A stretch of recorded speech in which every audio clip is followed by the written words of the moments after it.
we talk a lot about, like, champions act like champions before they're champions. It's Bill Walsh. They have a winning standard of performance before they're winners. So I'll challenge them, like, hey, that's what I said to the team, like, hey, what are some ways that you see us winning and we haven't won yet, out on the scoreboard? And some of the guys talked about, like, being in the dorms, seeing guys talk to each other, young guys impacting, older guys impacting young guys. They're pranking the coaches. They're playing cards. I sent a group back last night early. Some of the older guys back early last night. Kept the second and third guys there. Sent the ones back and said, you can't be on your phones. Go back, play cards, do whatever. Gus Felder and his staff for us do an amazing job of integrating that in. So I think all of us can't wait to go back to our own beds, but I think we'll miss the time together. Like, I walk over there every night and walk back in the morning. It's a pretty cool thing to see.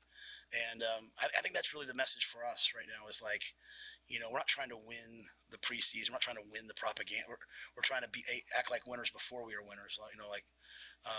We're doing scout special teams yesterday. Nick Henrich is a multi-year starter, right linebacker, coming off a torn ACL, and he's running down on scout kickoff.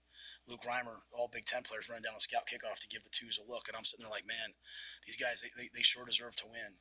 So we just have to maintain that. So the dorms have been really good. Very grateful to housing because I feel like it's bringing our team closer.